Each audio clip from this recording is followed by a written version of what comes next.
Hello, my name is Matthew Thomas. I'm the CEO of Swyft Robotics, and I want to talk a little bit about the current bumper mounting solution that we are testing, and some of the thoughts behind it and some of the different ways we can use it.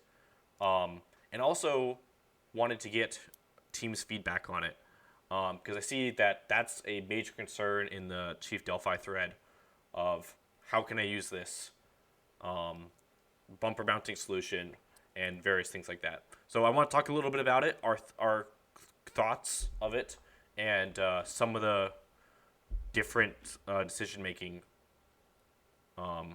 we did when designing this. So to get started, we are thinking of using aluminum blocks to mount the bumper. These blocks will be made out of 6061 aluminum. So they're quite strong. This is what a block looks like. They won't be blue anodized. They'll probably be either black or just clear anodized. Let me hide the block itself so we can look a little bit into it. So they mount to your backing. They mount to your backing using either rivet nuts or using press fit nuts. Personally, I'm a big fan of press fit nuts. This is what one of them looks like. We also have a bumper with some already in there. Because press fit nuts, they're much better at avoiding pullout. They they are a little bit worse at torque out than rivet nuts. But in our testing, these are quarter 20 threaded, by the way, so they're quite big. In our testing, we were not able to get them to torque out at all. But we are testing both these press fit nuts and rivet nuts with repeated impacts and vibration to see if any of them have failures and what's the better between the two. Press fit nuts are also nice because they leave a flush surface here. So yeah, so we're planning on mounting these blocks using press fit nuts primarily, but we'll also test rivet nuts. And there's going to be an array of, we don't know how many holes yet, probably 8. If teams feel like they need more options, then we might increase it. And these 8 holes allow you to mount the bumper at 2 different heights. So if I hide this bumper and go this one, you can use the lower holes in order to mount your bumper up higher on your robot. So let's say you're using a Swyft Drive Specialties Mark IV-I module that fits nicely in there. You can choose to either have a high bumper mounting solution or a low one. The exact heights we will post later on, but it's going to be around the distance between these holes is 1 inch. So it'll be around, you can choose between either like a 1 inch or a 2 inch bumper height. The 2 inch is nice if you need to, let's say there's a big block on the floor that you have to get over or something. The mounting at 2 inches is nice. Or mounting at 1 inch is nice if you want more space to put on like an intake or something over top. Yeah. I will say that the Rev module, so Rev Swerve module might be an exception to this rule, because it is at a significantly higher. The module sits significantly higher than most other ones. Using the higher mounting holes will make the bumper illegal. You can, instead of mount the Rev module a little bit higher like this. Not sure I would recommend that, but it would allow you to then use the higher mounting like this. It's an option. I would probably think a lot about how you could add some strength here if you do decide to do this. But for all other modules, they mount at a pretty similar height, like the Thrifty Bot module. And also here mention that it also works with like the Mark IV N, and the bumper mounts will work around that too, even with this big gear. And I also have a West Coast Products swerve drive. So we tested them, at least in CAD, with all these different swerve drive vendors, and so far we haven't found one that it won't work for. And usually you have a significant amount of space. So with these blocks, the other nice thing it allows you to do is change where you mount them. So you could either use these two holes, or you could use these two holes, or these two holes. So you have three different places where you can mount your block. That's really important if you're working around like some uprights that go up and mount like a shooter or something, or if you're just working around various things. We all know robots are crammed, so just giving teams the option of using different mounting holes.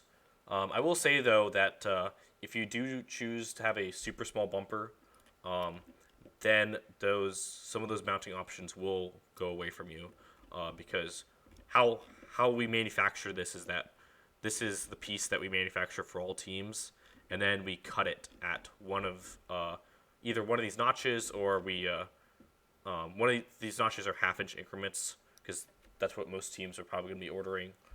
But we can also cut a custom one if a team wants it. So if you go 19 inches by 19 inches for your robot design, which is like FTC robot sized, then you will lose some of the mounting options. But we don't anticipate many teams are going to go with that size. When designing these, we think 26 by 26, 27 by 27, 25 by 25 is the most common sizes, but it will work for other sizes as well. So for these blocks, we have this is a lock nut that holds the bolt. So there's a bolt here, and there's a lock nut on the inside, and then on top there is a wing nut. Now this is very low sophistication. If you watch the history of Swyft bumpers video, we tried out a bunch of different of the quick attach detach methods, and in future years we might revisit them, but at least for this year we want a bumper mounting solution that is just solid and is not going to fail and is easy to use, to be honest. So this is just the solid, tried and true method. But I will say that the having all these tapped holes does give teams a lot of options for if you want to do something custom, or if you want to have an extra strong bumper mount, then you can make a block that attaches to like 4 of these or 8 of these, and it'll be even stronger. So yeah, but we think that these bumper blocks will be super useful. And I should also talk about why there's a slot in them. So right now, how this is designed is that for there to be basically no gap between your aluminum backing and your tubing. A lot of teams will want to put an 1/8 inch gap in, or put a 1/4 inch gap in, so you can mount like some intake side plates, or a lot of teams just want to put a plate on the outside. So we want to be able to support that type of option as well. So how this works is that, let's say you want to put a plate on this side. So you mount your plate here, and you also can add either spacers or washers, or whatever plate size you add. So let's just say you add a 1/4 inch plate here, then you add a 1/4 inch to these mounting holes to space them off a 1/4 inch. And then on this side, there is a 1/4 inch. The center to center of this slot is a 1/4 inch. So this whole bumper can move this way to give you that 1/4 inch, to allow you to mount a 1/4 inch plate on this side. You could also use it on this side as well if you want to mount a 1/4 inch plate, or you could do like an 1/8 inch plate, 1/8 inch plate. It gives you a lot of options for mounting plates to the outside, so that's why we include the slot. In our experience, that we have not found any method to make the wing nut break, even though there is a slot. The amount of material removed is pretty minimal. So that's why we like this. That's why we have a slot in there, and that's why the bottom piece also has a slot for the nut. One thing I do like is that the pressure is all going through there's a large amount of surface area contact between the block and the tube, and we're probably going to end up including a washer, a big washer. This is a 1032 bolt, by the way. A big washer here, so the bolt can't go through thinner tubing. That often happens.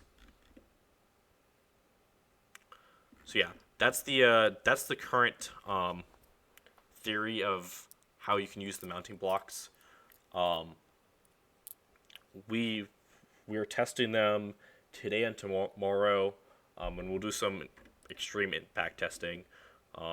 Slam it into walls at full speed, and we might be able to post some of it too, of some footage.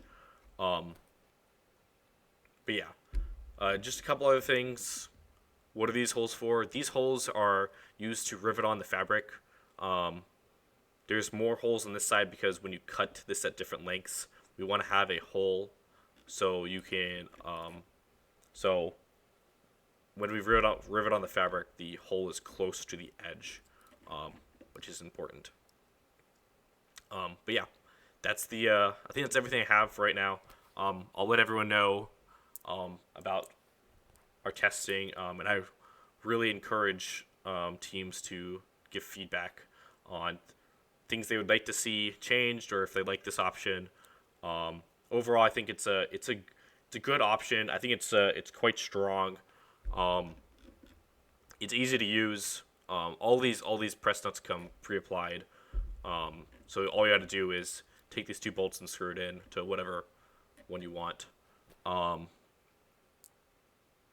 Yeah, I think it's versatile, strong, and quite easy to use. But yeah, we'll test for strength later today or tomorrow. But yeah, that's it. Have a good day, everyone.